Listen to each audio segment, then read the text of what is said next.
শুভ সকাল বন্ধুরা, আশা করি সকলে ভালো আছো, সুস্থ আছো। আমিও ভালো আছি। এই ভিডিওটা রবিবারের। আমার গলার অবস্থা খুবই খারাপ, প্রচণ্ড ঠান্ডা লেগেছে, গলা ব্যথা। সেই জন্য না আমি তোমাদের সামনে ঠিকঠাক মতো ভিডিও এডিট করে দিতে পারছি না। এত ঠান্ডা লেগেছে তো কথাই বেরাচ্ছিল না। যাই হোক, এইদিকে দেখো বাসন টাসন সব ধুয়ে নিয়েছি। মা তো রান্না করেছে, দেখেছো। রবিবারে যেহেতু ছেলের পরীক্ষার ছিল, সেই জন্য না রবিবারের দিন মাই রান্না করেছিল। এদিকে দেখো বাসনগুলো আমি ধুয়ে নিচ্ছি, আর রান্না টান্না সব কিছু মা করেছে। এর মাঝে আমার ঘর মোছা যা কিছু টুকটাক কাজ ছিল সেগুলো না আমি করে নিয়েছি। আর এখন আমি ভয়েসটা দিচ্ছি, আমার এত পরিমাণে শরীর খারাপ, জ্বর, আমি ঠিকমতো ভিডিও করে দিতে পারছি না। ছোটো দিনের বেলা না একদমই টাইম হচ্ছে না, রান্না খাওয়া করতে করতে বেলা চলে যাচ্ছে। যাই হোক, অনেক দিন বেশ কয়েকদিন থেকেই উনুনে রান্না করছি। তো তোমরা যারা দেখেছো তারা তো দেখেই নিয়েছো যে বেশ কয়েকদিন থেকে উনুনে রান্না হচ্ছে। তো রান্নাটা খুবই তাড়াতাড়ি হয়ে যাচ্ছে, কোনো প্রবলেম হচ্ছে না। তো মা আজকে যেহেতু রান্না করলো, অনেকটাই ভালো হয়েছে আমার। আর ছেলের যেহেতু এক্সাম রয়েছে 1টা থেকে, সেই জন্য স্নান টান সব কিছু করে নিয়েছি। আর এদিকে দেখো গুলু একটু খেলা করছিল, তো ওর সাথে অনেকক্ষণই খেলা করলাম। কিছুক্ষণ রোদে বসেছিলাম, চুলটা একটু শুকিয়ে নিলাম। তো একদমই হালকা শুকিয়েছে, তো সেরকম ভালো অনেকক্ষণ বসতে পারিনি রোদে। তারপর একদম রেডি হয়ে গেছি, কারণ বেশি টাইম বসার মতো সময় নেই। রেডি হয়ে বেরিয়ে গেছি। দেখো টোটো ফোন করেছিলাম, টোটো আসছে, ছেলেকে নিয়ে যাব। ছেলেও রেডি হয়ে গেছে, বেশ ঠান্ডা ঠান্ডা, সেই জন্য ছেলে সোয়েটারটা পরেছে। আর স্নান করে উঠে বেশি টাইম তো থাকতে পারি না, চুলটা ভেজাই ছিল। টোটোতে হাওয়াতে গিয়েছি, ওই জন্য প্রচণ্ড শরীরটা খারাপ হয়ে গেছে আমার। তো এই যে দেখো মাঠের সাইড দিয়ে যাচ্ছি, তো ঠান্ডা হাওয়া, ওই ঠান্ডা হাওয়াটাই লেগে গেছে। তো এই যে দেখো টোটোতে করে যাচ্ছি। আর এই দিন কিন্তু তোমাদের দাদাভাইয়ের বাড়ি আসার কথা ছিল, কিন্তু আস্তে আস্তে একটু দেরি হয়ে গেছে। তো সেই জন্য না হলে ওই নিয়ে আসতো। আর এই যে দেখো স্কুলে এসেছি, সবাই কত বাচ্চারা রয়েছে, আমি আর বাবু এসেছি। তো বাড়ি এসে অনেকক্ষণ পর আবার ভিডিও অন করেছি। এই যে দেখো তোমাদের দাদাভাই বাড়ি এসেছে, তো এসে এই যে গুলুর জন্য এই সোয়েটারটা নিয়ে এসেছে, তো গুলুকে পরিয়ে দেওয়া হয়েছে। আর এই যে দেখো, আর এই যে বাবুর জন্য এই সোয়েটারটা নিয়ে এসেছে। তো দুজনার একটু ছবি তুলে নিলাম, মানে ভিডিও করে নিলাম। তারপরে এই যে দেখো বাবু পড়তে বসেছে, আর একটু ধূপ দেখিয়েছি। ধূপ দেখিয়ে বসেছিলাম। আর আমার ধূপের সেন্ট তো খুব ভাল লাগে। এই যে দেখো আমার ঠাকুরঘরটা তো লাইটিং দিয়ে সাজানো রয়েছে। তো তারপরে দেখো এখানে চা বানাতে এসেছিলাম। তো অনেক দিন পর আবার দুধ চা করছি। যাই হোক, তখন তো শরীরটা খুবই ভালো ছিল আমার, তো সেই জন্য তো সেরকম মানে অতটা অসুস্থ ছিলাম না, তাই ভিডিওটা ভালোভাবেই করতে পেরেছি। সেদিন রাত থেকে শরীরটা খারাপ। বাবু পড়তে বসেছিল, পড়া হয়ে গেছে। আর এখানে আসো, এখন বানাচ্ছি দুধ চা। শীতের সময় তো ভালো লাগে দুধ চা খেতে, আজ একটু ঠান্ডা ঠান্ডা পড়ছে তো সেই জন্য। আর আমাকে গুলো কামড়ে দিয়ে বিশাল, আজ ওকে ভাই কামড়ে দিয়েছে, গুলু কামড়ে দিয়েছে পিঠে। এই ভেতরে এই জামাটা ছিল, তাও আমার যা লেগেছে, দাগ হয়ে গেছে লাল। গুলু একটু বদমাইশ দুষ্টু হয়েছে। কালকে দাগ বেড়াচ্ছে আর হচ্ছে ওর বদমাইশি। কালকে মাকে কামড়ে দিয়েছিল, আজকে বাবুকে কামড়ে দিয়েছে। চলো এখন চা বানাই, চা করব। তারপরে একটু দেরি হয়ে গেছে চা বানাতে, আর আমার মাথাটা আঁচড়ানো হয়নি। এখন চা করে নিই, পরে আবার কথা হবে।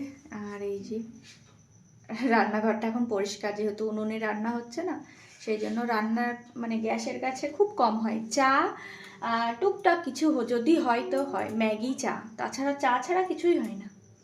আর খাবার দাবার যা রাত্রে হোক যাই হোক, আজকে খাবার আর করবো না, খাবার করাই আছে, রুটি হয়ে গেছে, এখন চা করে নিই। তো এই যে দেখো এদিকে দুধ চা বানাচ্ছিলাম, দুধ চা করার পরে ঘরে নিয়ে গেলাম। তো ঘরে গিয়েই খাই, ঠান্ডার সময় তো ঘরেই খাই, আর গরমের সময়ও তাই সেই এসির তলায় খেতে হয়। যাই হোক, এদিকে চা বানানো হয়ে গেছে, আর এখন শীতের সময় তো চা সবসময়ই খেতে হয়, মিনিমাম দুবেলা তো খাই, সকালে আর সন্ধ্যাবেলায়। এই যে দেখো দুধ চা মুড়ি নিয়ে বসেছি, আর তারপরে আর ভিডিওটা অন করা হয়নি কারণ শরীরটা খারাপ করছিল। আর এই যে দেখো এটা হচ্ছে, তোমাদের দাদাভাইকে বলেছিলাম যে আমার একটু ভিডিওগুলো আমাকে দিও, আমি একটু শেয়ার করব। তো এই যে দেখো কত সুন্দর জায়গায় গিয়েছিল, তো আমি বলেছিলাম একটু ভিডিওগুলো তোমাদের সাথে শেয়ার করব। তো দেখো আমি জানি না কোথায় এগুলো, কিন্তু আমিও শেয়ার করছি তোমাদের সাথে। আর খুব সুন্দর জায়গায় গিয়েছিল, এই যে দেখো পাহাড়ের ওপর দিয়ে, আর কত বরফ গিয়েছিল। তো গ্যাংটকে তোমরা নিশ্চয় যারা ভিডিও দেখেছো তারা জানো গ্যাংটকে গিয়েছিল। তো এই যে দেখো সেই সব একটু ভিডিও করলাম। তো এত হাওয়া, এত আওয়াজ ছিল, তো যাই হোক আমি জানি না কোথায় সেগুলো থাকলে হয়তো বলতে পারতো কথা, কোনো ভয়েস না দিয়ে তো ভিডিও করেছে। যাই হোক যেটুকু পেরেছি সেটুকু শেয়ার করলাম। তোমরা পুরো ভিডিওটা আজকের মতো এইভাবে দেখে নাও, কালকে আমি ভালো করে ভিডিও দেবো। প্রচণ্ড গলা ব্যথার জন্য আমি কথা বলতেই পারছি না। যাই হোক তোমরা একটু কষ্ট করে দেখে নাও। আর কত সুন্দর জায়গা, খুব ভালো লাগছে, অনেক জায়গা ঘুরেছে, তো সেই ভিডিওগুলো একটু শেয়ার করলাম, তোমরা দেখে নিও। আর তোমরা যদি কেউ গিয়ে থাকো অবশ্যই কমেন্ট করে জানিও জায়গাগুলো কোথায়। তো ভিডিও ওর ফোন থেকে নিয়ে আমি একটু তোমাদের সাথে শেয়ার করলাম। তো মেঘের ওপরে ছিল, এইটুকুই আমি শুনেছি যে ওরা পুরো মেঘের ওপরে ছিল। তো এই যে দেখো বরফ, তো তোমরাও একটু দেখে নাও। আর এই টাইমটা শুনেছিলাম যে একটা মন্দিরের দিকে যাচ্ছে, তো তোমরা পুরো ভিডিওটা দেখে নিও। আর এই যে দেখো মেঘ, পুরো মেঘের ওপরে বরফের পাশ দিয়ে সব গিয়েছিল, আর পুরো মেঘের ওপরে ছিল, ভালোই লাগছে দেখতে। আর পাহাড়ের গায়ে গায়ে কত ঘর রয়েছে, খুব সুন্দর জায়গাগুলো, দেখো খুব ভালো লাগছে দেখতে বেশ। যাই হোক ওরা একটা মন্দিরে গিয়েছিল, তোমরা পুরো ভিডিওটা দেখে নিও। আজকের মতো এই ভিডিওটা দিয়েই কমপ্লিট করলাম। যাই হোক ভিডিওটা ছিল তাই একটু শেয়ার করলাম, কত জায়গায় গিয়েছিল আর অনেক মন্দির। তোমরা দেখো এই যে মন্দিরে গিয়েছিল। বাবা হরভজন, এখানে সব ওনার ব্যবহার করা জিনিসপত্র, পাগড়ি, বিছানা, জুতা, ড্রেস, আলমারি, ওনার ব্যবহৃত ড্রেস, মেজর হরভজন সিং।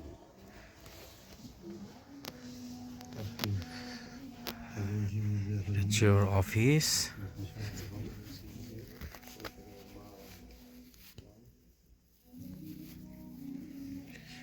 অফিসটা দেখি, এটা হচ্ছে ওনার অফিস, ড্রেস আছে।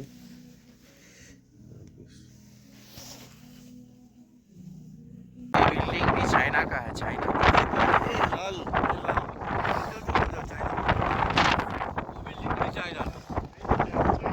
दूर, ये बिल्डिंग चाइना का, वो दूर चाइना का।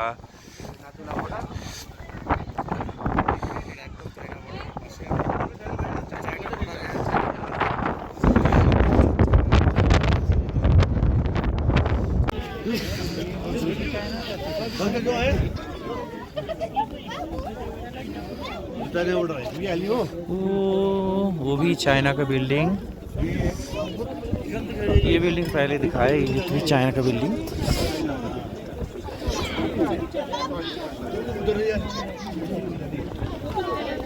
वो बेबी बात है ना।